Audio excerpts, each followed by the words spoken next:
یہاں جو صفات بیان کی گئی وہ تقریباً 6 صفات ہیں. الذین یؤمنون بالغیب، بلکہ یہ کتاب متقین کے لیے ہدایت ہے، اور متقی لوگوں کی جو صفات ہیں یہاں بنیادی طور سے وہ 5 صفات بیان کی ہیں. متقیوں کی 5 صفات، لیکن متقی ہونا ایک مستقل ایک بنیادی صفت ہے، ایک بنیادی تعارف ہے. لیکن مزید حالانکہ تقوی میں اور متقی میں یہ سبھی چیزیں آ جاتی ہیں، سب اعمال آ جاتے ہیں، لیکن قرآن مجید یہ واضح کتاب ہے، کتاب مبین ہے، بینات پر مشتمل ہے کہ ہدایت کی تمام باتیں کھول کھول کر رکھ دی گئی. ورنہ میں دعویٰ کروں میں متقی ہوں، کوئی دعویٰ کرے گا کہ میں بھی متقی ہوں، لیکن متقی لوگ کون ہوتے ہیں؟ تو متقی لوگوں کا جو تعارف ہے دراصل یہاں سے شروع ہوتا ہے. الذین یؤمنون بالغیب، جو غیب پر ایمان رکھتے ہیں. غیب کہتے ہیں ایسی چیز کو جو ہماری آنکھوں سے اوجھل ہے، جو ہماری آنکھوں سے نظر نہیں آتی. جو چیز ہے ہی نہیں تو ایسی چیز کو غیب نہیں کہتے. غیب کی تمام چیزیں موجود ہیں، جنت بھی موجود ہے، فرشتے موجود ہیں، اور اسی طرح سے آخرت سے متعلق جتنے بھی عذابات اور جتنے بھی انعامات کا تذکرہ قرآن مجید میں ہے وہ سب کے سب موجود ہے، لیکن ہماری نظروں سے اوجھل ہے، ہمارے لیے غائب ہے. اللہ موجود ہے، اور یہاں تک کہ وہ معکم اینما کنتم، وہ علم کے لحاظ سے اور خبر کے لحاظ سے اور جاننے کے لحاظ سے ہر ایک کے ساتھ ہے. وہ تمہارے ساتھ ہے تم جہاں کہیں بھی ہو، لیکن ہماری آنکھوں سے وہ اوجھل ہے. اس لیے ایک طرح سے پہلی صفت میں انسان کو اور خاص طور سے ایمان والوں کو جو سوچ دی گئی کہ صرف دنیا میں یا اس کائنات میں وہی سب کچھ نہیں ہے جنہیں تم دیکھتے ہو، غیب بھی ہے، اور بلکہ غیب زیادہ ہے.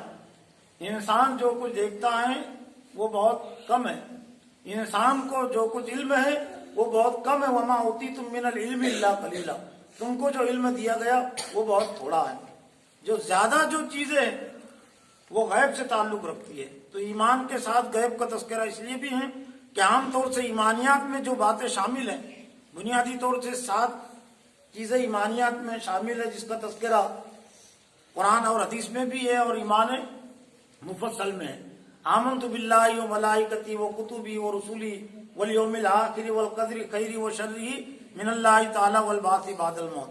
کہو میں اللہ پر ایمان لایا، اس کے فرشتوں پر، اس کی کتابوں پر اور اس کے رسولوں پر، مرنے کے بعد اٹھائے جانے پر، اور تقدیر پر اچھی اور بری اللہ کی طرف سے ہوتی. والقدر خیری و شرری، تقدیر میری تقدیر میں کیا ہے، آپ کی تقدیر میں کیا ہے مجھے معلوم نہیں، لیکن اس پر ایمان ضروری ہے. تو پہلی جو صفت ہے متقین کی، جو غیب پر ایمان رکھتے ہیں. لیکن جو شبہ پیدا ہوتا ہے، جیسے کہ شبہ پیدا کر دیا گیا، ڈالا جاتا ہے کہ آج بھی دنیا میں جو فتنے ہیں، دنیا میں جو غلط غیر اسلامی فلسفے ہیں، تو ان میں سے غیر اسلامی فلسفہ یہ بھی ہیں کہ جو چیزیں نظر آتی ہے وہ ہے، اور جو چیزیں نظر نہیں آتی وہ نہیں ہے. عام طور سے فلسفے کے طور پر اس کو پڑھا جاتا ہے، حالانکہ دنیا میں اور خود انسان کی ذات میں اور انسان ایسی بہت ساری چیزوں کو تسلیم کیے ہوئے ہیں کہ ہم نے اس کو دیکھا نہیں، لیکن وہ چیز موجود ہے. تفصیل میں جانے کا موقع نہیں، لیکن 2 چیزوں کی طرف اشارہ کیا جاتا ہے، اور یہ 2 چیزیں ایسی ہیں کہ خود انسان ان 2 چیزوں کی اہمیت اور طاقت اور قوت کو سمجھتا ہے.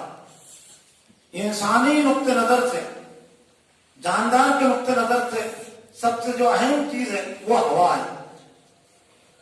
ہوا پر ہر ایک کا ایمان ہے، اور ہوا کے بغیر کوئی انسان زندہ نہیں رہ سکتا. لیکن ہوا کہتے کس کو ہے؟ ہوا دیکھا کہ آپ نے ہوا محسوس تو ہوتی ہے، یہ پتے ہلتے ہیں، جھاڑ ہلتے ہیں، ہم زندہ ہیں، اس کا مطلب یہ کہ ہوا ہمارے ناک کے ذریعے سے سانس کے ذریعے سے اندر جا رہی ہے. لیکن کسی نے اس کو دیکھا نہیں، کوئی شکل و صورت اس کی متعین نہیں کر سکتا. تو جو لوگ یہ کہتے ہیں کہ جو چیز نظر نہیں آتی وہ نہیں ہے، تو ہوا کو ان کو انکار کرنا چاہیے.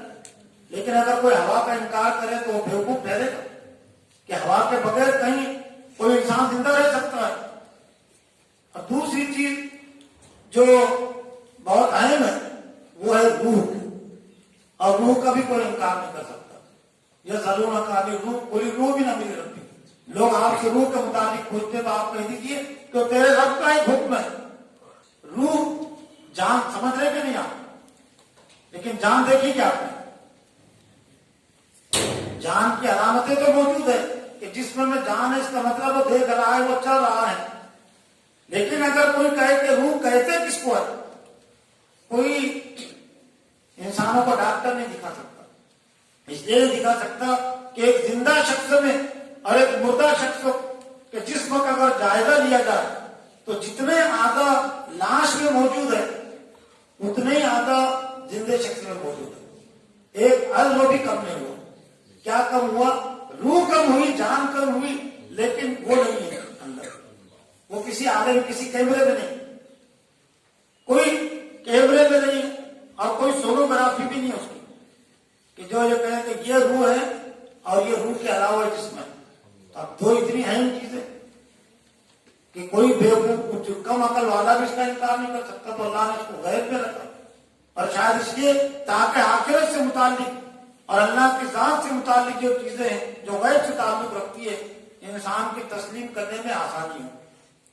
اور جس طرح سے وہ روح کو نہیں دیکھنے کے باوجود وہ روح کو تسلیم کرتا ہے، ہوا کو نہیں دیکھنے کے باوجود ہوا کو تسلیم کرتا ہے، تو اس کے لیے کیا مشکل ہے کہ وہ اللہ کی ذات کو تسلیم کرے، جنت اور دوزخ کو تسلیم کرے، فرشتوں کو تسلیم کرے، مرنے کے بعد دوبارہ زندگی کو تسلیم کرے.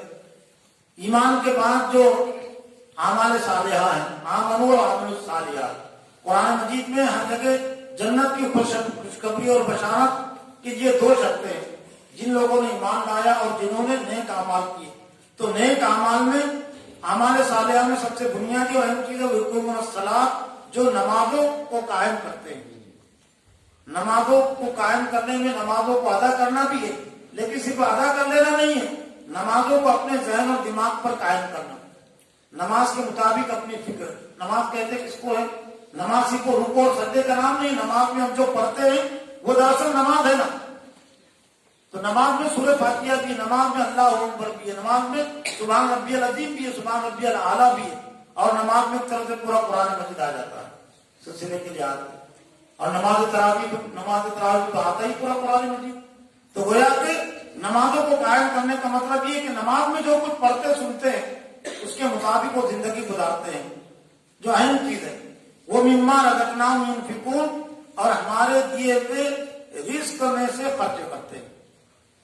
جو عملی لحاظ سے جو دوسری صفت ہے نماز کی اقامت کے بعد وہ ہے الانفاق. انفاق میں زکات بھی ہے، لیکن زکات محدود ہے. زکات ان لوگوں پر فرض ہے جو صاحب نصاب ہے، لیکن انفاق ہر ایک کے لیے.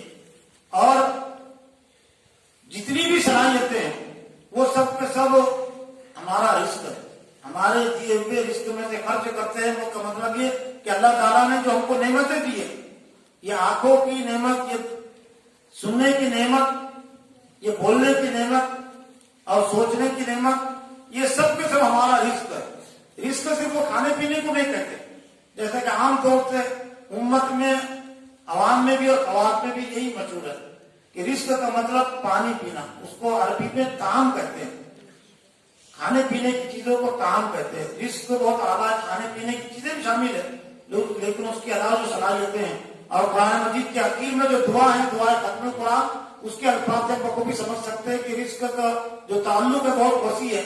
وَارْزُقْنِي تِلَاوَتَهُ آنَاءَ اللَّيْلِ وَآنَاءَ النَّهَارِ، جو ہر قرآن مجید کے آخر میں جو دعا ہے تو دعا کے الفاظ میں یہ بھی کہ وَارْزُقْنِی، اور اگر جمع میں وَارْزُقْنَا، تو ہم کو رزق عطا کر اس کی تلاوت کا ہر صبح و شام. تو رزق تلاوت سے کسی کا پیٹ تو نہیں بھرتا نا. کھانے پینے کی ضرورت تو پوری نہیں ہوتی تلاوت سے، جسمانی ضرورت تو پوری نہیں ہوتی، البتہ ایمانی اور روحانی ضرورت پوری ہوتی ہے. اس لیے اصل رزق اس کو قرار دیا گیا. تو مومنین کی جو صفات ہیں، متقین کی جو صفات ہیں، ان میں سے ایک اہم صفت یہ ہے کہ ہمارے دیے ہوئے رزق میں سے خرچ کرتے، کنجوسی نہیں کرتے،